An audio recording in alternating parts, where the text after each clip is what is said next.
성남FC 송치는 이재명 주국이 3탄입니다. 경찰이 성남FC 광고비와 관련해 우리 당 이재명 대표를 검찰에 송치했습니다. 경찰은 돈의 성격을 문제 삼고 있지만 광고 영업에 따른 비용 지불일 뿐입니다. 지극히 합법적이고 투명하게 처리가 됐습니다. 모두 성남 시민들을 위해 사용됐습니다.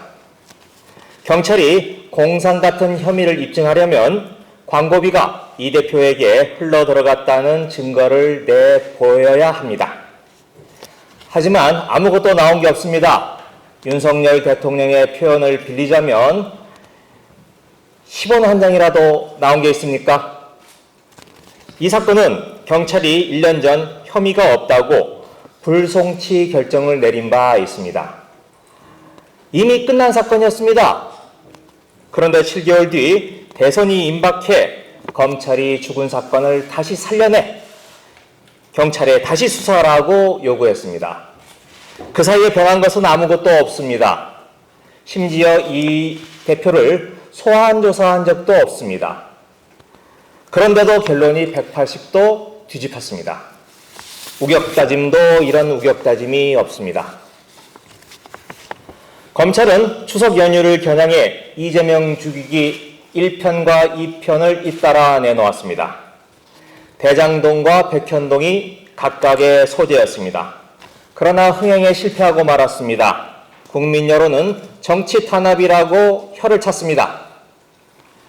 그러자 이번에는 성남FC로 소재만 살짝 바꿔서 이재명 죽이기 3탄을 내놓았습니다. 흥행 참패를 만회하고자 하는 몸부림입니다. 하지만 똑같은 감독, 똑같은 배우, 그들이 반복되는 시나리오로 3탄을 찍는다고 새로운 게 나올 리가 없습니다. 시대의 권력 남용이라는 윤석열 검찰의 썩어 문드러진 악취만 짙어질 뿐입니다. 이재명 죽이기는 계속될 겁니다. 4탄, 5탄, 아니 몇십 편이 더 나올지도 모릅니다. 그래도 더불어민주당은 내팽개쳐진 국민의 삶을 보듬고 챙겨나가겠습니다. 정치 탄압만 골몰하는 윤석열 정부에 맞서 민주주의를 지켜내겠습니다. 네, 이상입니다. 고맙습니다. 그냥 일반적인 절차에 따라서 저희들에게 주어진 법적 절차, 권한 충분히 활용해서 대응을 해나가겠습니다.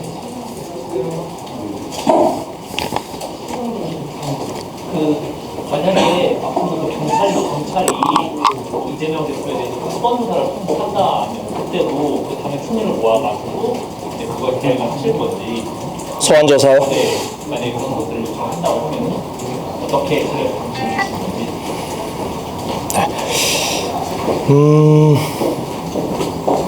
추석 연휴 직전에 소환 조사에 응하지 않았던 것은 뭐 여러 가지 이유가 있겠습니다만은 이런 일이 있을 거라고 미리 예견을 했던 것도 하나의 원인이라고 생각을 합니다. 경찰이 결코 한두 건에 그치지 않고 계속해서 이재명 대표 죽이기가 완성될 때까지 계속 소환조사와 검찰의 기소가 있을 거라고 생각을 했기 때문에 예상이 됐기 때문에 저희들이 이재명 대표가 나가지 않았다라고 생각을 합니다. 그래서 이런 일이 비슷하게 반복되는 한 응할 생각이 없고요.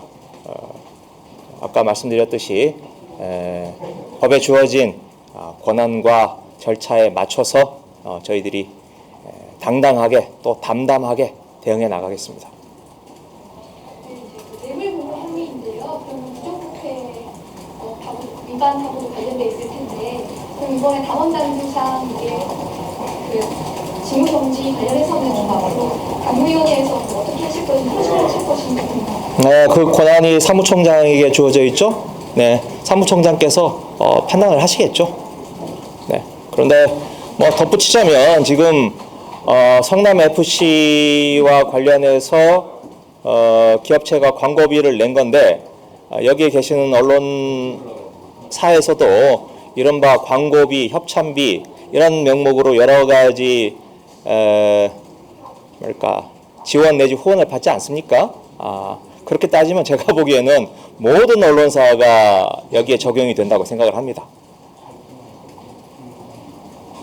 서면 질의에 5줄밖에 기획을 안 했다고 국회에서 비판이 나오는데 그거에 대해서 답변해 주시죠. 서면 질의든 또는 뭐 직접적인 그 신문이든 피고인은 자신을 방어할 권리가 있습니다. 어떠한 방법을 쓰든지 간에.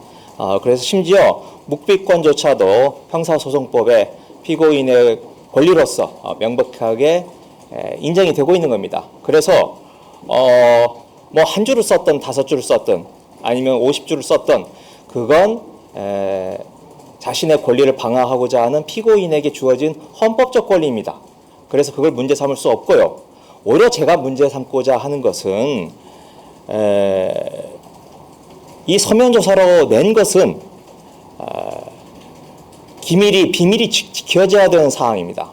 그런데 검사는 피고인을 상대로 범죄 혐의를 입증해야 될 책임도 있지만 인권을 보호하고 국민의 권리를 보호해야 될 그 법의 수호자로서의 역할도 있는 겁니다. 그런데 이걸 특정 언론에 흘려서 전 사실인지 아닌지도 잘 모릅니다. 그러나 여하튼 그런 내용을 흘려서 그것도 특정 언론에 흘려서 이걸 문제 삼고자 하는 것 그 자체가 우리 검찰의 현 주소를 그대로 드러내는 거라고 생각합니다. 당내 법률대응팀 같은 거는 뭐 구성이 될까요? 앞으로? 지금 박범계 위원장 중심으로 정치탄압대책위원회가 있으니까요. 어제 말씀하셨죠? 그 3개 분과 만들어서 좀 더 구체적으로 대응을 하시겠다고 하셨으니 제가 아직 그 내용을 공유받고 있지는 못합니다. 그런데 뭐 이 문제도 중요한 문제이니 함께 다룰 거라고 생각을 합니다. 앞으로 계속 이렇게 기소되고 수사받으면 당연히 민생에 집중해야 할 여력을 또 여기도 쏟아봐야 되니까 당이 여러 가지 좀 신입 생산이 된다고 좀 어려울 것 같은데 또 여기도 민생에 집중해야 할 그건 저 윤석열 대통령과 법무부 검찰에 물어야 될 질문이라고 생각합니다. 이재명 당대표가 전당대회 직후에 했던 이야기가 경제와 민생이었습니다. 그리고 윤석열 대통령의 성공을 바라고 그 협치에 도움을 주겠다라는 취지로 말씀을 드렸는데 오히려 그러한 민주당의 길을 방해하고 협치의 사다리를 걷어차고 이렇게 난장판을 만드는 것은 윤석열 검찰과 지금의 용산이라고 생각을 합니다. 그래서 지금 주신 질문은 저희에게 주실 게 아니고 용산에 줘야 된다라고 생각을 하고요. 그럼에도 불구하고 저희들은 뭐 한편으로는 싸우면서 또 한편으로는 건설을 해나갑니다. 그래서 이 두 개의 바퀴, 민생 경제 그리고 민주주의 회복이라는 두 개의 트랙을 뚜벅뚜벅 걸어 나갈 생각입니다. 네. 정무실장이랑 그다음에 수석사무부총장 등의 인선 관련해서 좀 보도가 나오고 있는데 인선 마무리 단계는 언제쯤 발표를 하실 건지 공식 발표가 예정되는 게 있으신가요? 네, 지금 뭐 계속해서 그 문제 여러 가지 의견들을 수렴해 나가고 있고요. 뭐 한꺼번에 일괄적으로 발표한다기보다는 준비가 되는 대로 단계적으로 발표하지 않을까 싶습니다. 네, 이 정도 하겠습니다. 고맙습니다.